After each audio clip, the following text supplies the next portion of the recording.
Hi welcome to away the travel show.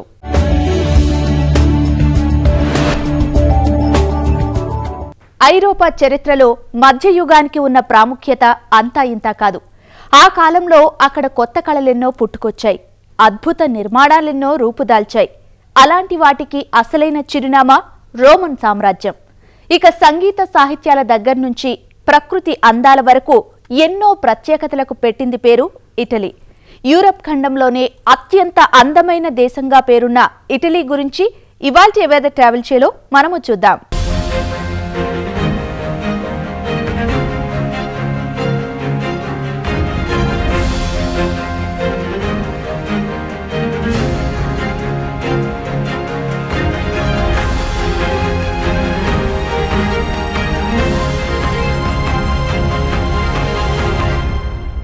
ఐరోపా ఖండం అంటేనే ప్రకృతి అందాలకు కేర్ ఆఫ్ అడ్రస్. ఆకర్షణ విషయంలో ఆ ఖండంలో దేశాలన్నీ ఒకదానితో ఒకటి పోటీ పడేవే. అందులో ఈ కాంటినెంట్కి వెళ్ళటానికి పర్యాటకులు ఆసక్తి చూపిస్తూ ఉంటారు. మరి ఏ కంట్రీకి వెళ్లాలా అని ఉన్న దేశాలన్నింటినీ లిస్ట్ అవుట్ చేస్తే అందులో ఇటలీకే ఓటేస్తారు మెజారిటీ టూరిస్టులు. అందుకే ప్రతి ఏటా కేవలం టూరిజం ద్వారానే $1 బిలియన్ ఆదాయాన్ని పొందుతోంది ఇటలీ.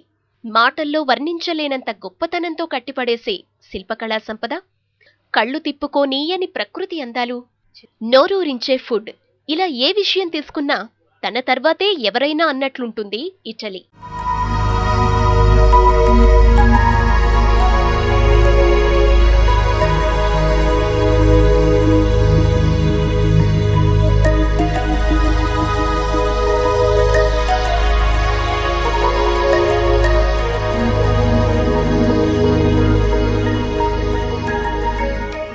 యూరప్ ఖండ దక్షిణ భాగంలో ఉన్న ఇటలీకి 3000 ఏళ్లకు పైగా చరిత్రుంది. ఈ దేశానికి పశ్చిమాన మధ్యధరా సముద్రం, తూర్పున ఏడ్రియాటిక్ సముద్రం, ఉత్తరాన స్విట్జర్లాండ్, ఫ్రాన్స్ ఉన్నాయి. ఐరోపా దేశాల ప్రజలు తమ మాతృభాషకి విపరీతమైన ప్రాధాన్యతనిస్తారు. ఇంగ్లీష్ మాట్లాడే అవకాశం ఉన్నప్పటికీ మదర్ టంగ్లో కమ్యూనికేట్ చేయడానికి ఓటేస్తారు. ఇటలీలోనూ ఆ పోకడ కనిపిస్తుంది. మెజారిటీ ఇటాలియన్స్ ఇటాలియన్లోనే మాట్లాడతారు. వాటికన్, వెనిస్ లాంటి చోట్ల మాత్రమే ఇంగ్లీష్ వినిపిస్తుంది.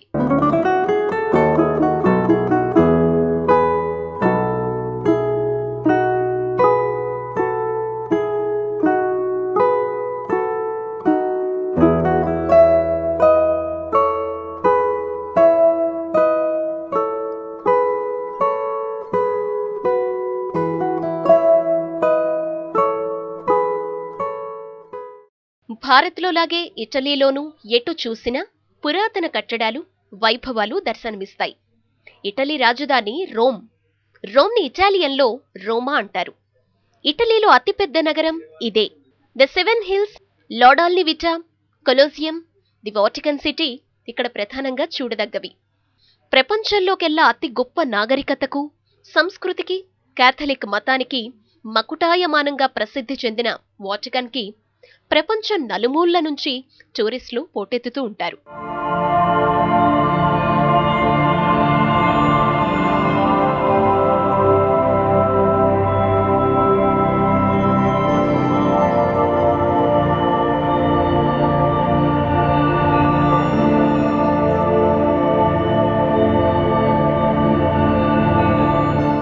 All roads lead to Rome అని ఎందుకంటారో తెలుసుకోవాలంటే ఒక్కసారి రోమ్లో అడుగు పెట్టాల్సిందే.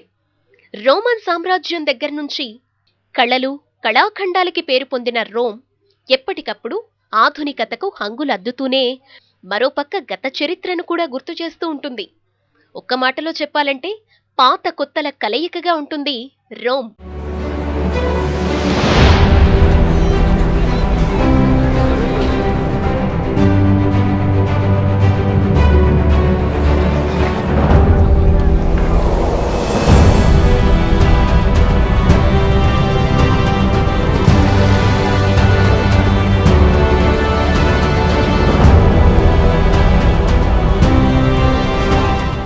రోమ్ పుట్టుపూర్వోత్తరాల విషయానికొస్తే రోమ్యులస్, రేమస్ అనే కవలల పేరు నుంచి రోమ్ వచ్చిందిట. రోమ్యులస్ తన తమ్ముడైన రేమస్ని చంపి ఈ నగరాన్ని నిర్మించాడు అని చరిత్ర చెబుతోంది.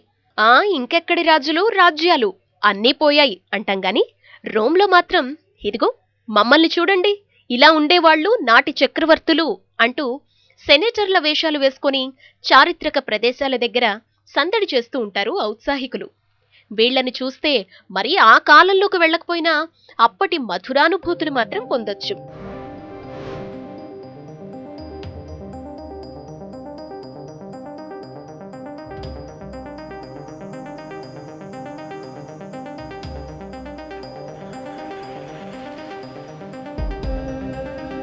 నగరంలో సుమారు 900 చర్చిలున్నాయి.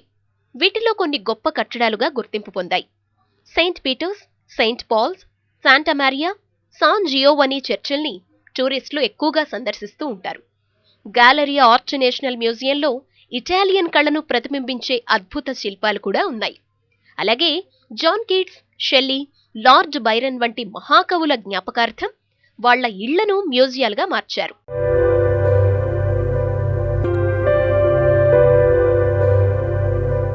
ఇటలీలో మరో tourist spot Pisa tower. Tuscany జిల్లాలో ఉంటుంది. లీనింగ్ టవర్ ఆఫ్ పీసాగా పాపులర్ అయిన బెల్ టవర్. 1173లో ప్రారంభించిన పీసా టవర్ నిర్మాణం 1350లో పూర్తయింది. 187 అడుగుల ఎత్తులో ఉండే ఈ టవర్ మామూలు భవనాల్లాగా కాకుండా నేలకు సుమారు 3.97 డిగ్రీల వంగి ఉంటుంది. కిందకి పడిపోయినట్లుండే ఈ 8 అంతస్తుల టవర్ను మధ్యలో రిపేర్ చేసినప్పటికీ పూర్తి స్థాయిలో నిల్చోబెట్టడం మాత్రం కుదరలేదు. పీసా టవర్ ఇలా ఒరిగినట్లుండటం వెనుక చాలా కారణాలే ఉన్నాయంటారు దీని మీద పరిశోధన చేసిన వాళ్ళు.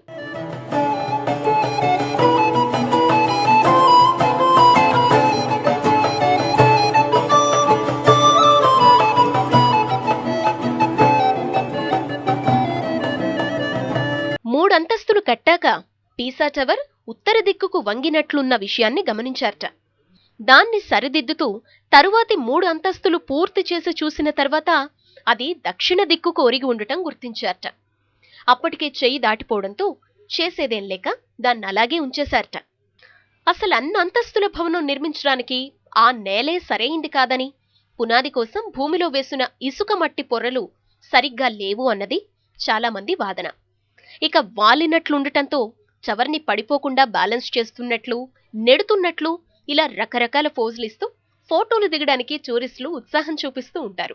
మధ్యయుగపు ఐరోపా భవనాన్ని చూడాలంటే ఫ్లోరెన్స్ నగరాన్ని తప్పక సందర్శించాల్సిందే. దీన్ని ఎథెన్స్ ఆఫ్ మిడిల్ ఏజెస్ అని పిలిచేవారు. ఫ్లోరెన్స్ ఒకప్పుడు ఇటలీలో టస్కనీ రాజధానిగా ఉండేది. అనేక నూతన కళల ఆవిర్భావానికి ఫ్లోరెన్స్ నగరమే జన్మస్థానం. శిల్పకళా పితలుగా పేర్కొనే మైకలాంజిలో, లియోనార్డో డావించి, డొనాటెల్లో, మసాకియా, ఫిలిప్పో బెట్టిని, ఏంజెలికో వంటి వారందరి శిల్పకళల్ని ఫ్లోరెన్స్ సిటీలో చూడొచ్చు.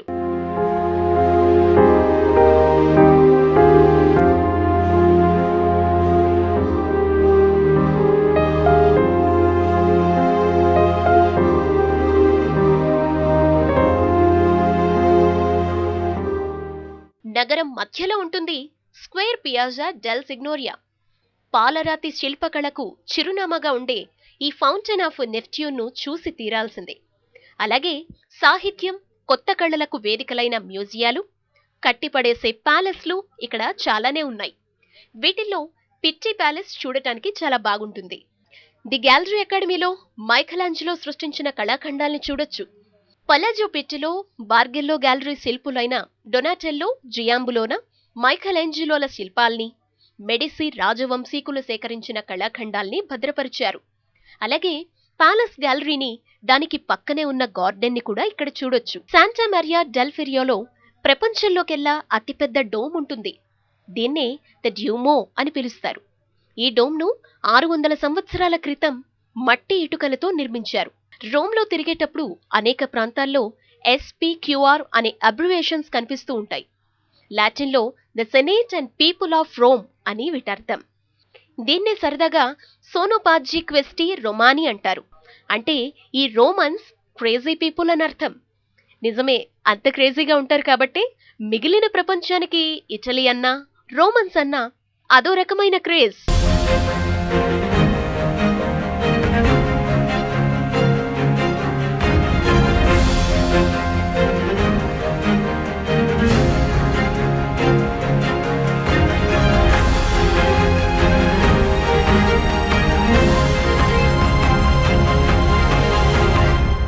రాజ్యాలు సామ్రాజ్యాల గొప్పతనాన్ని ప్రపంచానికి చెప్పిన రోమన్ ఎంపైర్ పుట్టింది అక్కడే.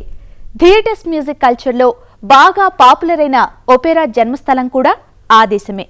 ఇక ప్రపంచ వింతల్లోని లీనింగ్ టవర్ ఆఫ్ పీసా, నీటిలో తేలియాడే వెనిస్ నగరాలకు కూడా కేర్ ఆఫ్ ఆబులి దేశమే. మధ్యధరా సముద్రంలోకి ఒక తోకలా చొచ్చుకొచ్చినట్లు ఉండే ఇటలీ ద్వీపకల్పాన్ని వర్ణించడానికి మాటలు వెతుక్కోవాల్సిందే. ఇటలీ గురించి వివరించాలంటే ఎక్కడి నుంచి మొదలు పెట్టాలి, ఎక్కడ ఆపాలి అనే విషయాలు ఆలోచించాలి. ప్రతి వీధి, ప్రతి భవనం, ప్రతి కట్టడం ఇలా ప్రతిదీ చరిత్ర, వర్తమానాలతో ముడిపడి ఉన్నవే. మళ్లీ మళ్లీ రమ్మంటూ టూరిస్టుల్ని ఆహ్వానించేవే.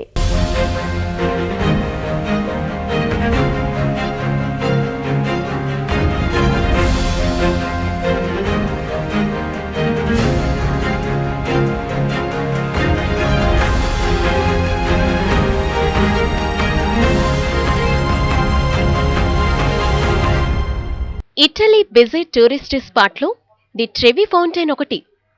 అంటే ఫౌంటైన్ ఆఫ్ కాయిన్స్ అని అర్థం. ఇక్కడ టూరిస్టులు వెనక్కి నిలబడి ఎడమ భుజంపై నుంచి ఫౌంటైన్లోకి నాణేలు విసిరే ఆచారం ఉంది. అలా వేస్తే మరోసారి తాము రోమ్ను చూడటానికి వస్తాము అనేది సందర్శకుల నమ్మకం. ట్రెవి ఫౌంటైన్ దగ్గరున్న డిజర్ట్ షాప్లో జెలాటిన్ ఐస్ క్రీమ్స్ దొరుకుతాయి. వాటిని తప్పక రుచి చూడాల్సిందే. అయితే ఈ ప్రాంతాల్లో దొంగలెక్కువ కాబట్టి మన పర్సుల్ని మనమే చాలా జాగ్రత్తగా కాపాడుకోవాలి. మ్యూజియం ఆఫ్ సివిలైజేషన్ ఆఫ్ రోమ్లో ఇంపీరియల్ రోమ్కి చెందిన అతిపెద్ద నమూనాతో పాటు ప్లాస్టర్ ఆఫ్ ప్యారిస్తో చేసిన ఇతర కట్టడాల నమూనాలు, రోమన్ రాతి శిల్పాలు ఉన్నాయి.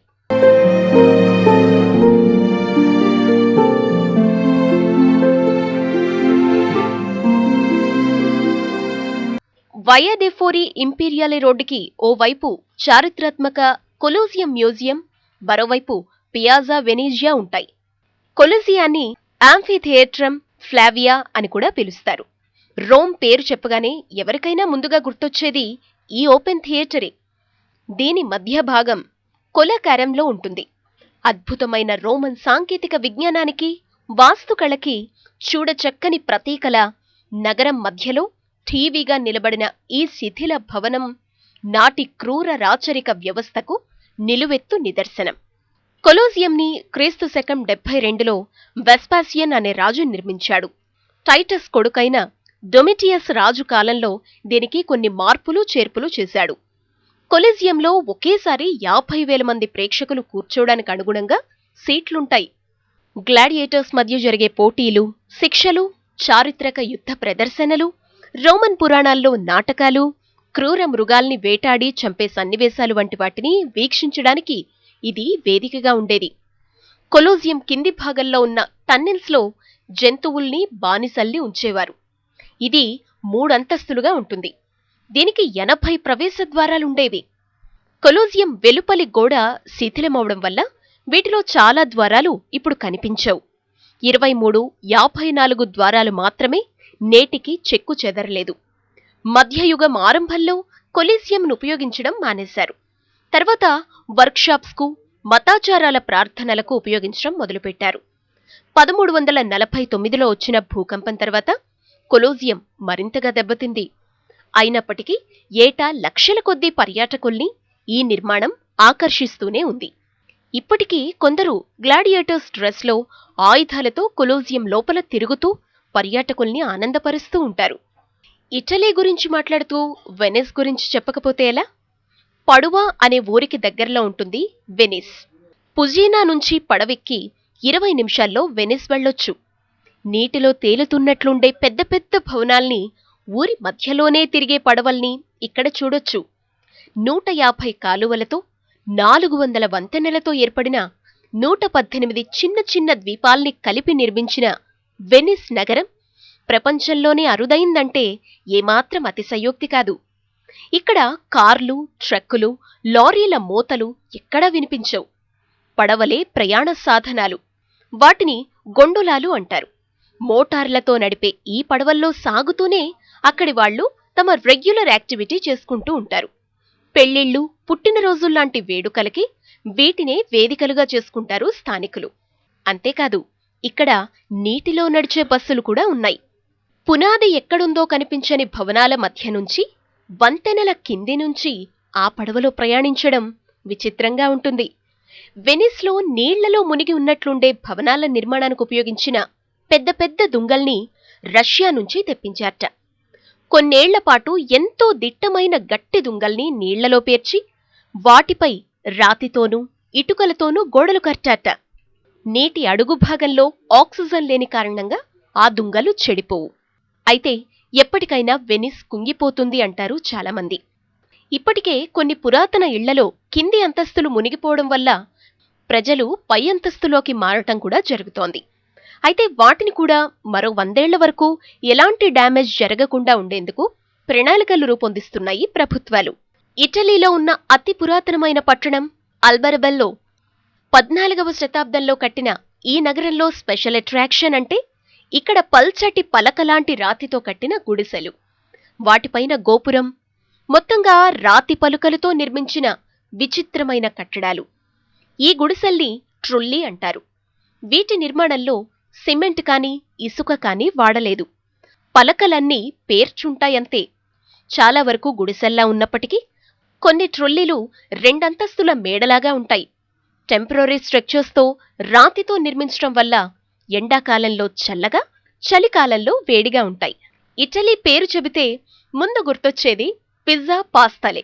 దేశం కాని దేశంలోనే ఈ 2 ఐటమ్స్లో బోల్డ్ అన్ని రకాలు దొరుకుతుంటే వాటి జన్మస్థానమైన ఇటలీలో ఇంకెన్ని వెరైటీలుంటాయో లెక్కపెట్టే ప్రయత్నం చేయడం కూడా దండగే. అలాగే స్పాగెట్టి, అరెంచిని, లజోనియా, ఒసోబోకో, తిరమిసో లాంటి ఇటలీ ఫేమస్ ఫుడ్ ఐటమ్స్ కూడా టేస్ట్ చేసి రావచ్చు. ఇక 80,000 రూపాయల దగ్గర నుంచి 2 లక్షల మధ్యలో ఇటలీ టూర్కి ప్యాకేజీలు అందిస్తున్నాయి travel portals. Rome, Florence, Venice కాంబినేషన్లో కొన్ని చుట్టుపక్కల దేశాల్ని కలుపుతూ మరికొన్ని ప్యాకేజీలు అందుబాటులో ఉన్నాయి.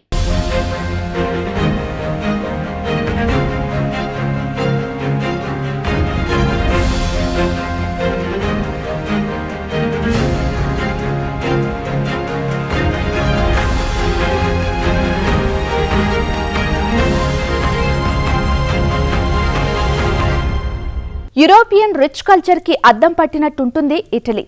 సంగీత సాహిత్యాల దగ్గర నుంచి లియోనార్డో డావించి, మైఖేలాంజలో లాంటి ఆర్టిస్టుల కళాఖండాల వరకు చూసి తరించడానికి ఇటలీలో ఎన్నో అద్భుతాలున్నాయి. రోమ్ లాంటి నగరాలు చరిత్రను కళ్లకు కడితే, మిలాన్ లాంటి నగరాలు అధునాతన ఫ్యాషన్లకు వేదికగా ట్రెండ్ సెటర్స్గా కనిపిస్తాయి. ఇక వారసత్వ కట్టడాలుగా యునెస్కో గుర్తించిన ఇటలీలోని నిర్మాణాలకి లెక్కే లేదు. అలాగని ఎంతసేపు ఆర్ట్ గ్యాలరీలు, మ్యూజియాలు, ఒపెరా థియేటర్సే కాదు, ఇటలీ అంటే మైమరిపించేలా చేసే ల్యాండ్స్కేప్స్, లేక్స్, బీచ్లు కూడా ఉన్నాయి. రోమ్ను ఒక్క రోజులో నిర్మించలేదన్నది ఎంత నిజమో, 1-2 రోజుల్లో రోమ్ను, ఇటలీను చూడలేమన్నది కూడా అంతే నిజం. కాబట్టి కాస్త ఎక్కువే తీరిక చేసుకుని ఇటలీ ట్రిప్ వేయండి. నిదానంగా అన్నీ చూసి రండి. లైఫ్లో మర్చిపోలేని టూర్ అవడం గ్యారంటీ. ఇది ఇవాల్టి ఎవేదా ట్రావెల్ షోలో ఇటలీ స్పెషల్. మరో బ్యూటిఫుల్ ప్లేస్ డీటెయిల్స్తో మళ్ళీ కలుద్దాం. Until then, bye bye.